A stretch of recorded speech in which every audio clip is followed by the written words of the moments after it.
This Civic Media podcast is sponsored by UW Organ and Tissue Donation. Organ donations are desperately needed, and now is the right time to become an organ donor. Talk to your family. Get the dot. Save lives. Go to heroicdeed.com.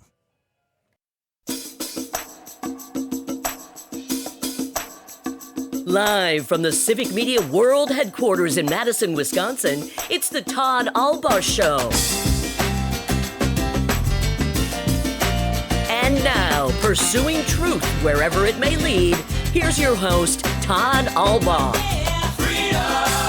Across Wisconsin on the Civic Media Radio Network and streaming worldwide on the Civic Media app. Good afternoon, everybody. I'm Todd Albaugh, along with our outstanding producer-engineer, Mr. Aaron Zommers, on the board. It is now 6 past the hour of 12 noon on this Friday, TGIF edition, December 20th, 2024. It is a great day to be a Wisconsinite. Welcome into the end of the week show. Going to be a big one today. Looking very Christmassy across most of Wisconsin.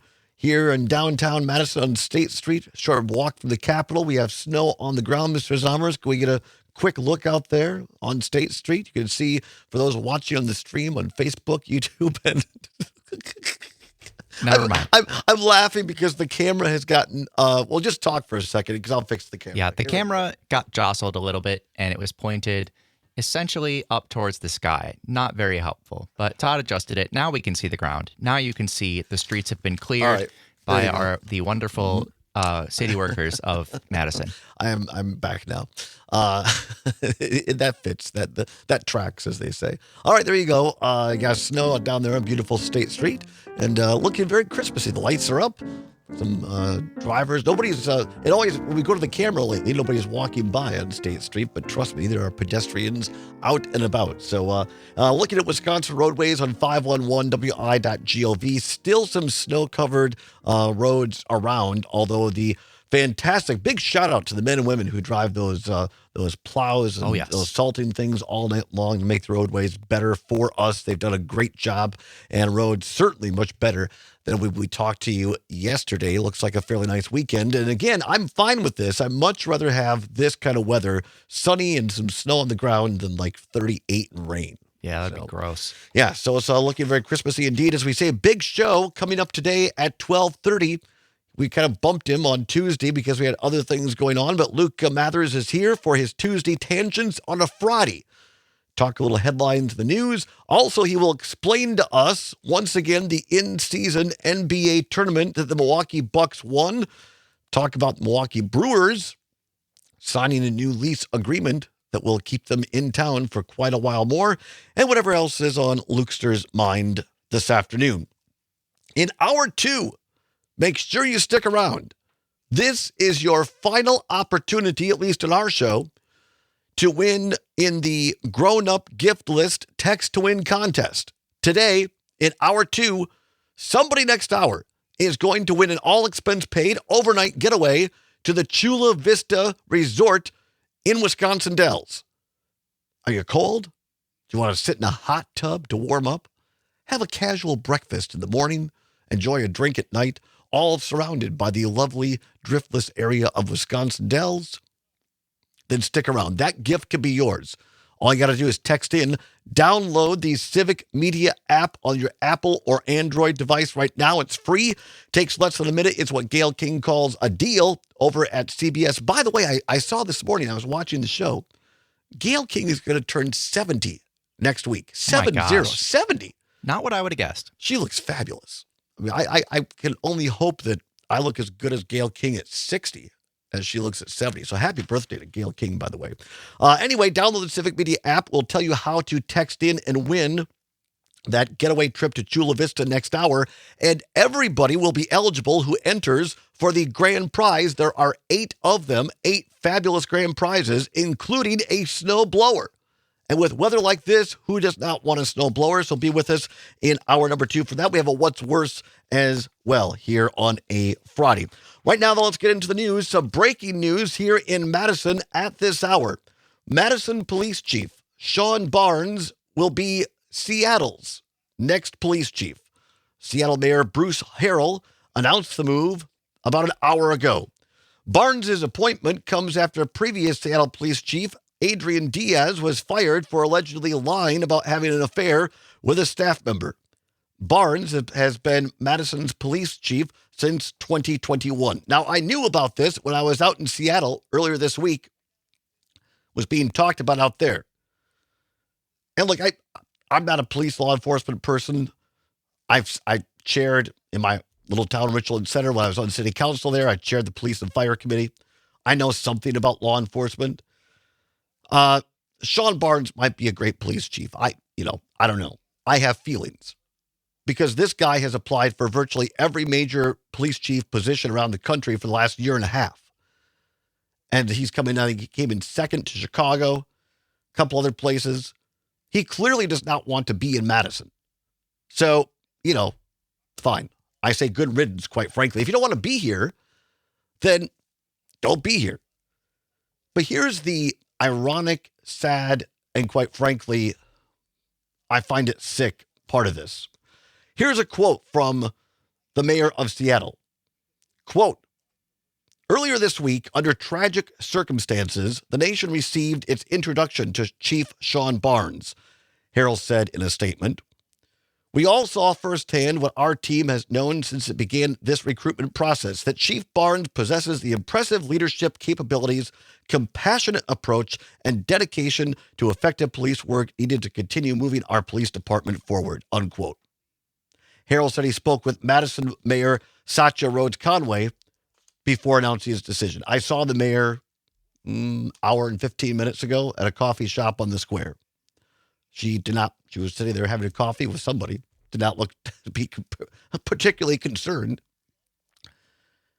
Apparently, according to what the Seattle mayor is saying, it was basically Shon Barnes, Chief Shon Barnes. It was like his final interview process during this tragic shooting in Madison, and that's what ultimately got him the job in Seattle. I'm not sure they're appropriate words. Anyway, Shon Barnes gone on his way to Seattle. Moving on, 12 minutes past the hour of 12 noon. Other big story, the continuing resolution in the House of Representatives last night failed. Remember, there was a deal, a bipartisan deal between Republican Speaker of the House, Democratic Majority Leader Chuck Schumer in the Senate, and President Joe Biden for a continuing resolution to keep government running. Republicans backed out after Elon Musk tweeted he wanted it killed, and then Trump and Vance joined in. All right. By the way, I guess we should take this quickly as we're speaking to the camera. There is a protest going on right now in Madison of high school students. They just literally moments ago, or while I was reading that story on Shon Barnes, a large contingent of Madison high school students did a walkout this morning. They are marching up to the Capitol to protest gun violence after this shooting. You can see those watching on the stream on Facebook, YouTube, Twitter. Looks like a large contingent. I know our own Catherine Lake was out talking to some of them. We may bring you comments a little bit later today. Reports are that they will head back to class and back to school after they march to the Capitol to do this protest. Just walking by, I would say at least a couple of hundred, perhaps more, students walking up State Street right now. So back to this story on the continuing resolution. Again, there was a deal, a bipartisan deal. Elon Musk screwed it up and killed it. Then Republicans said, okay, we want to come back with our own version, which included raising the debt ceiling for 2 years so that Trump and Republicans could have unfettered access to our tax dollars to spend it on whatever they want. Remember this, Donald Trump, during his first administration, the debt increased more under his presidency than any other president in history. Not exactly a fiscal conservative. Have you ever heard of Barstool Sports? Barstool Sports? It's a blog, website, digital media company headquartered in New York City. Publishes sports journalism, pop culture content, created by David Portnoy, better known as Barstool Big Cat. Big Wisconsin fan, by the way. It's become a phenomenon in social media. And it's a unifying factor for particularly younger males, but there are also some females, and it cuts across racial, ethnicity, and partisan politics. It's all about focusing in on college sports in particular. And then many universities like Wisconsin, Minnesota, they have their own Barstool Sports group. So you have Barstool Wisconsin, Barstool Minnesota, and people get obsessed with only listening and following their particular university in Barstool Sports world. Now, I don't always agree with everything they put out there. Let me make that clear. But what you cannot deny, it's been phenomenally successful monetarily and bringing younger males together. Would you agree, Mr. Zommers, as a younger person? Definitely. I mean, I don't watch it all the time because I'm not a huge sports follower, but I don't know anybody who doesn't know and watch at least some things on Barstool Sports of some form. There you go. As a 25-year-old, you know. 26, but yeah. Well, I was helping you out. Recently 26. So why do I bring this up? Because I want to lay this out the next 15 minutes, and we'll bring Luke Mathers in at the bottom of the hour to get his take on this. I think this is a great, maybe not perfect, but very good analogy to why and again, I don't think there was any one reason why Donald Trump won and Kamala Harris lost in November, but I think this gives us a glimpse into at least 50 to 60% of the reason that we have the outcome we did. Because if you're into Barstool Sports, you follow let's take the Wisconsin-Minnesota game, the Axe game in football this week, or this last month. All right? If you only follow Minnesota Gopher Barstool Sports, you think that, the Gophers are great, that PJ Fleck is the greatest thing ever. And if you follow Wisconsin Barstool Sports only, you thought that Wisconsin was going to go in and take down Minnesota because all you're listening to is all the great stuff about Wisconsin. Minnesota clobbered us in that game. I was there. It wasn't even close. And so if all you listen to is Barstool Wisconsin, you would think, how did this happen? They must have cheated. It's very similar, in my opinion, to what happened in the election. People who consume media and quote-unquote news and information, we get into our own Barstool Sports when it comes to news. And I want to lay this out when we come back and give you some audio on this and explain how this happens. And by the way, we'll also tell you the facts on what's going to be affected if the government, in fact, shuts down in less than 12 hours. Big show today. Don't go anywhere. Your phone calls as well. 855-752-4842. Back after this, it's the All Ball Show for a Friday on the Civic Media Radio Network. You're listening to Civic Media. Stay up to date on the latest news and information for your local community and Wisconsin by signing up for our free email newsletter. Visit civicmedia.us/email to get started.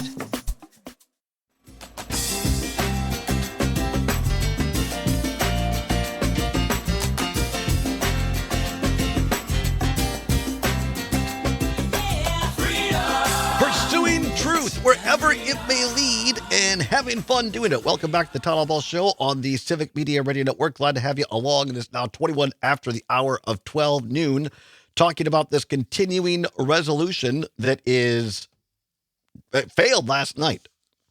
Here's what happened on the House floor when the votes came in on this second resolution after Elon Musk and Trump killed the first bipartisan deal. They took a second vote, which would have given Trump unlimited spending power for 2 years. It failed. Here's how it happened.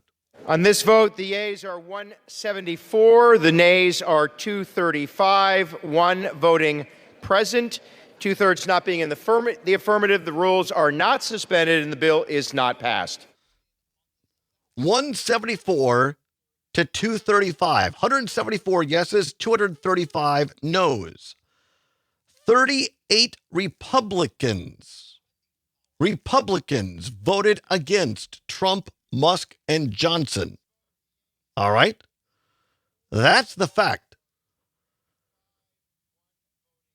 Republicans have a majority in the House of Representatives, by the way. Remember that. Okay, it's important we remember that. So it was Republicans who did not get the job done. I'll remind you, by the way, let me find this. I've been finding it for you really quickly here. A plurality vote with a 1.5% margin is a landslide, tweeted out somebody. But a majority with 13% margin is just the minority party dictating outcomes, right? That's the Fox News propaganda. Trump won a plurality, not a majority, with a 1.5% margin.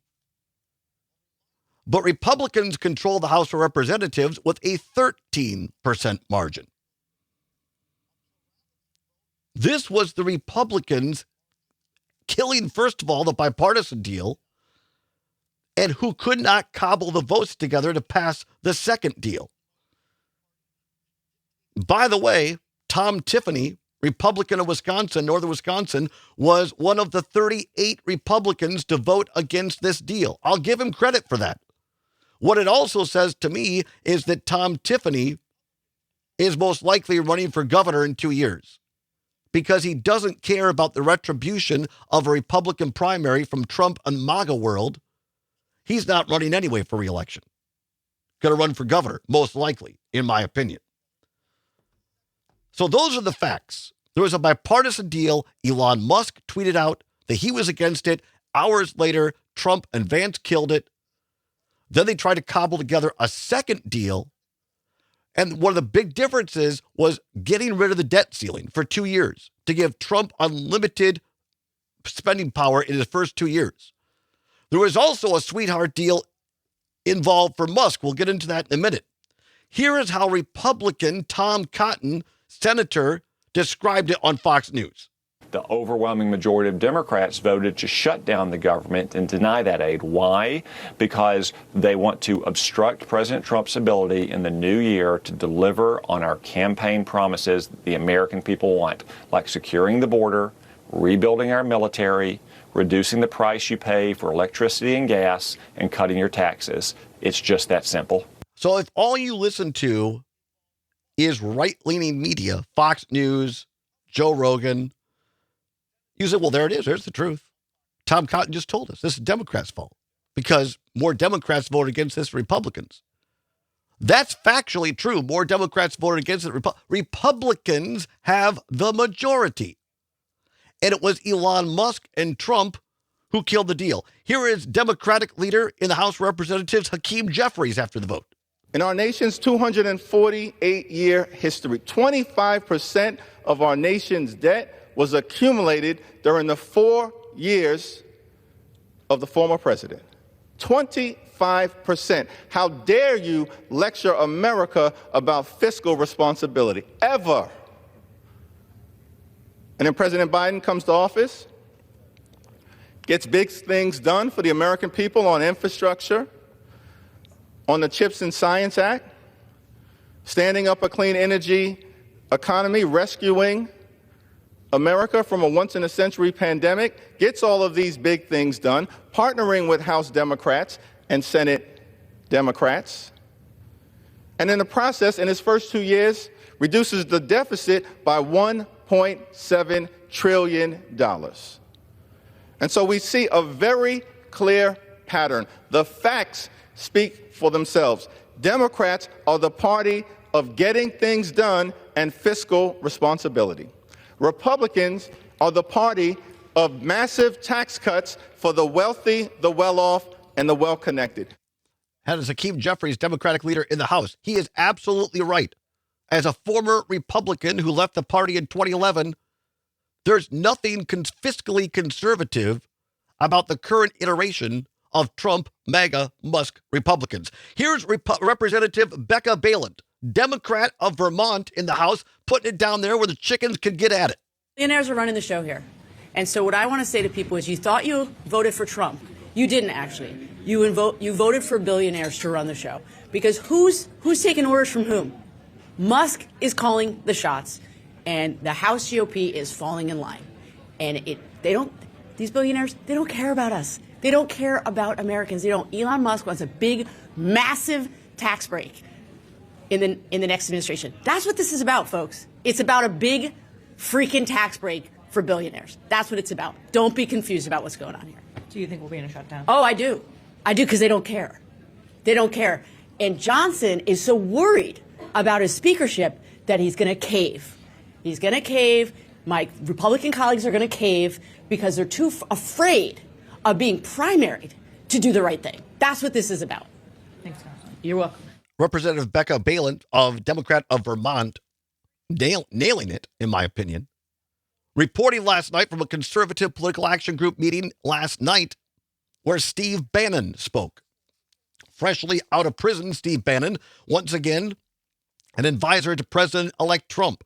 Bannon got the loudest cheers of the night last night when he brought up Speaker Johnson and said he has to go.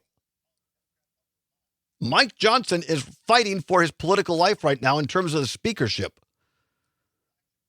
He could not get the job done in his own caucus with his own members to do what Musk and Trump wanted. And now he's trying to cobble together, as we speak, individual bills to try to get this done. Gonna come back.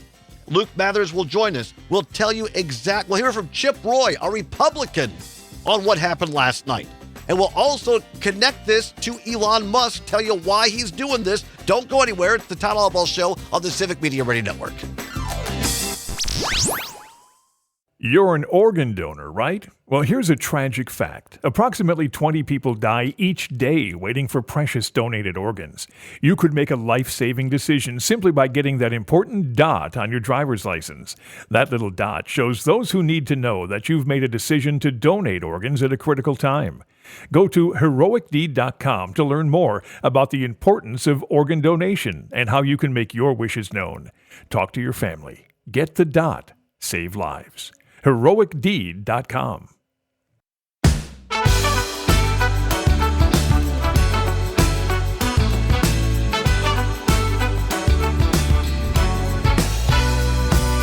Welcome back to the Todd Albaugh Show on the Civic Media Radio Network. It is 34 now past the hour of 12 noon on Friday, TGIF, December 20th, 2024. Coming up in hour 2, our grown-up gift list text to win contest.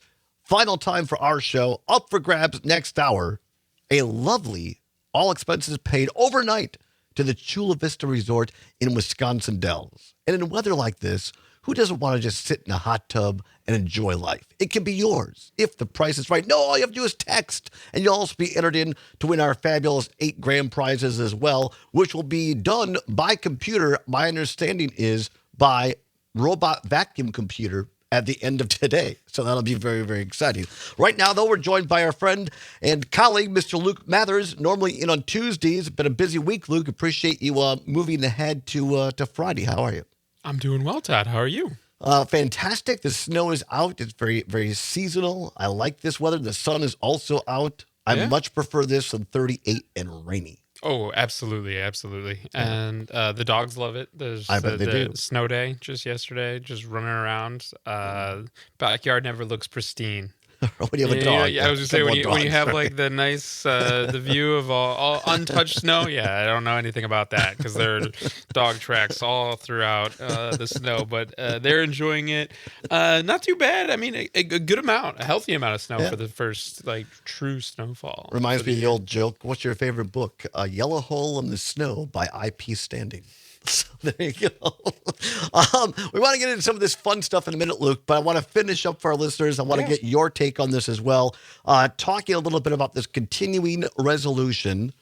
And are you a fan of Barstool at all? Are you following the Barstool Sports stuff? I like Big Cat. Big Cat's a badger. He is. So he's always fun and kind of entertaining. I think the algorithms think that I like Barstool more than I do because I get a lot of videos. I'll like the ones of Big Cat talking Wisconsin stuff, but he's also from Chicagoland. Yep. He's also a Bears fan. Yeah. And so I do laugh at a lot of the commiserating that Chicago Bear fans have had to do this year, where they were coming in really confident in themselves themselves with this Caleb Williams pick. And so I get a lot of because I interact with them with like laughing emoji, or I'll send it to friends who are also Bears fans and be like, how about, what are we thinking now kind of thing. The algorithms think that I like Chicago like highlight reels more than I actually do. It's more of a haha kind of thing towards the Chicago stuff. But I see it. I don't think I can go a day without seeing something from Barstool come across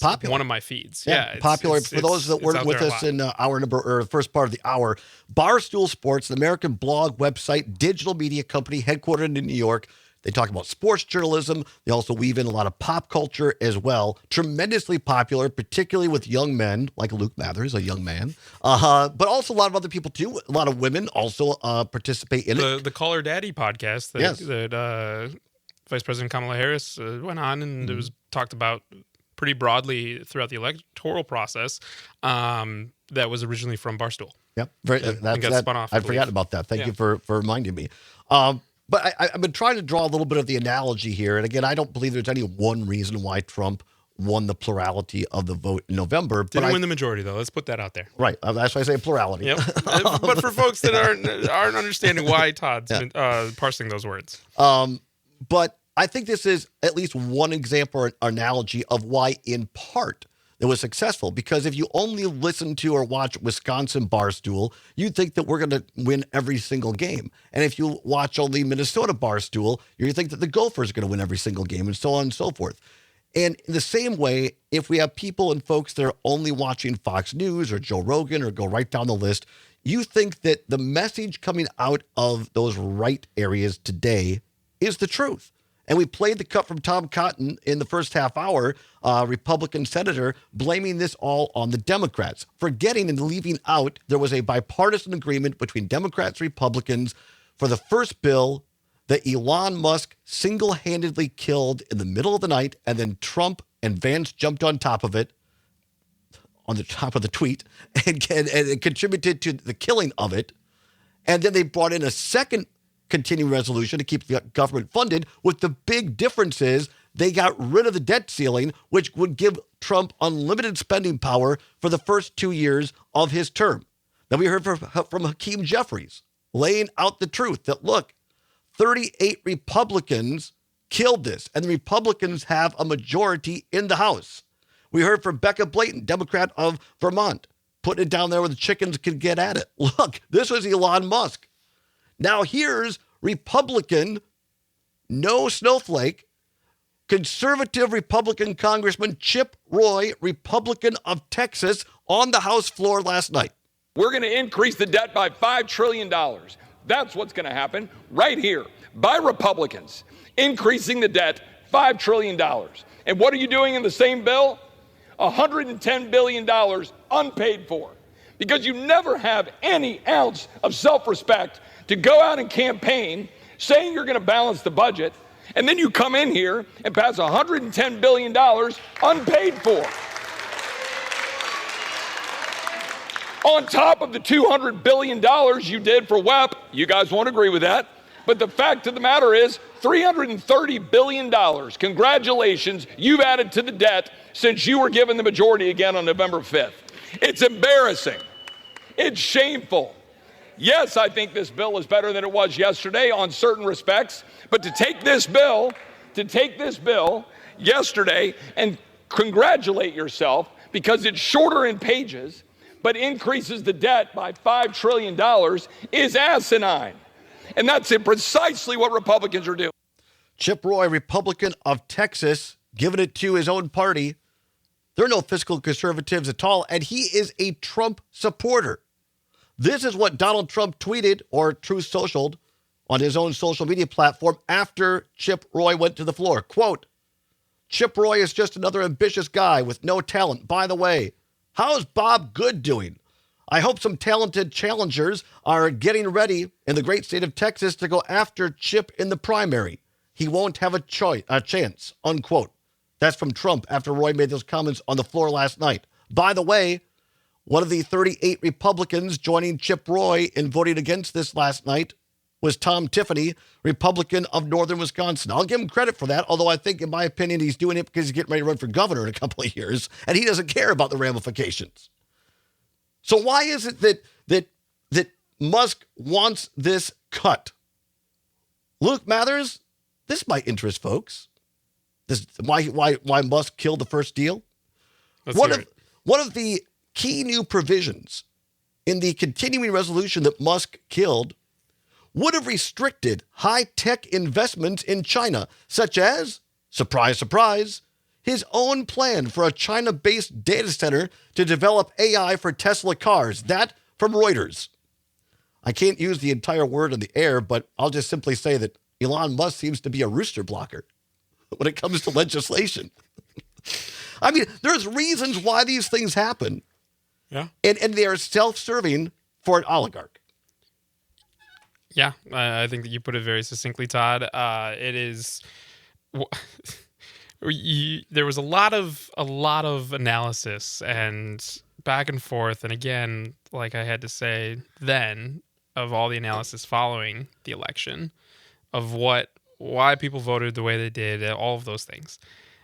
I can guarantee you that voters didn't vote the way that they did on November 5th so that Elon Musk could be the shadow de facto president. I agree with you 100%. And coming in and saying, no, this is how we're going to do it. He wants to effectively... Donald Trump doesn't get sworn in for another month from today. And Elon Musk is already pretty much a month ahead of time saying, you're going to follow my word. Yeah. It's my way or the highway. And he's now not only threatening, it seems through Donald Trump, Congress people like Chip Roy. He's doing the same thing to the far left Democrats. He's going to come in and start spending in Democratic primaries too. Mm-hmm. Because again, his wealth is what? Went up by almost double. Thank you. What a professional right here I'm working with, Luke Mathers. A great segue. Speaking of that, Luke, Elon Musk, here, is this a good deal or not? Deal or no deal is how my dad likes to say it. Elon Musk spent $277 million to help Donald Trump get elected.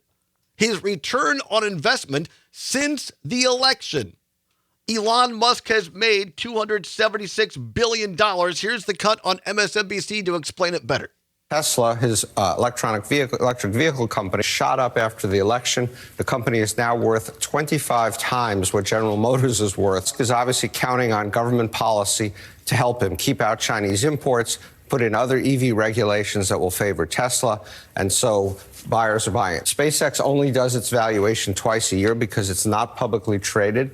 But what's happened since the election is it's raised some more money at a value that is 67% higher than what it raised it at just 6 months earlier. SpaceX obviously is heavily dependent on government contracts and government support for its launches. Now a $350 billion company, the most valuable private company in the world. His net worth has gone up 135% since the election, $276 billion.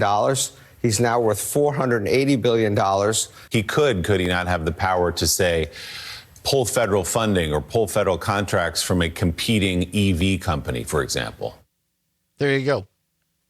I mean, not a bad return on investment, Luke, if you're Elon Musk. Nope, but the price of eggs. Right. It's a little high.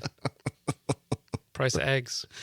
That's the frustrating part, though, too, is for folks that have been following Elon Musk over the last couple of years even. You don't even have to go along. Like, this man portrays himself. He likes to play the greater fool, Todd, where he bumbles around. He wants to be a dude, bro. He really, really badly wants to be liked by those guys at Barstool Sports. 100%. He wanted to host SNL, and folks around him have fawned over. Oh, well, he's a billionaire. He's so smart. He knows. He did Tesla. He did SpaceX. And again, as that clip just pointed out, SpaceX almost fully relies on the federal government for contracts. It is a private company. It is getting a lot of its resources from we the people. We're the ones that are sending money to Elon to begin with, and now Elon's seen that, and what's the saying? You give a mouse a cookie, right?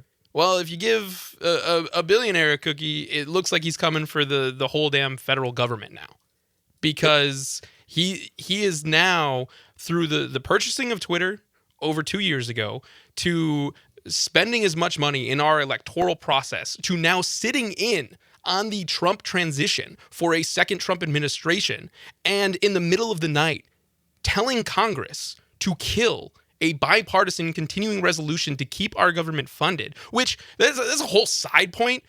Since the Republicans took control of the House of Representatives in 2023, January of 23, just under 2 years ago now, they have never passed a funding bill.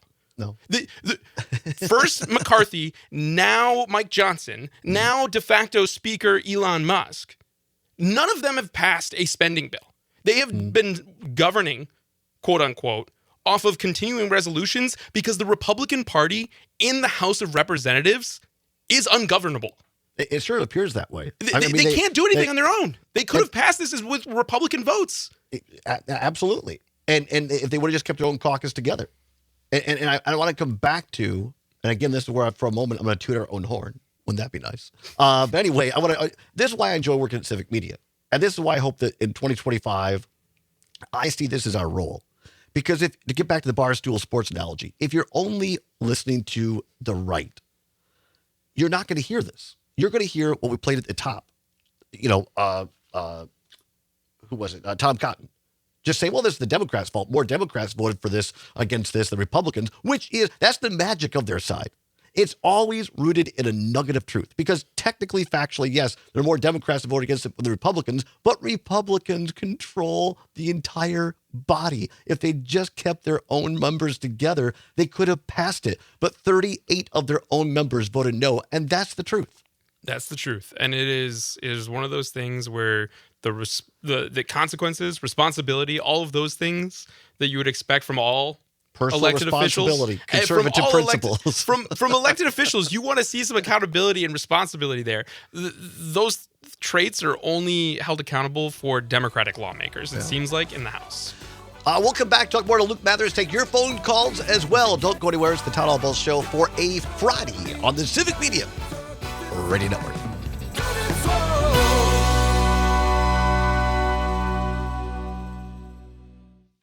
You're listening to Civic Media. Find the latest news, information, and archives of all your favorite shows on the Civic Media website, civicmedia.us.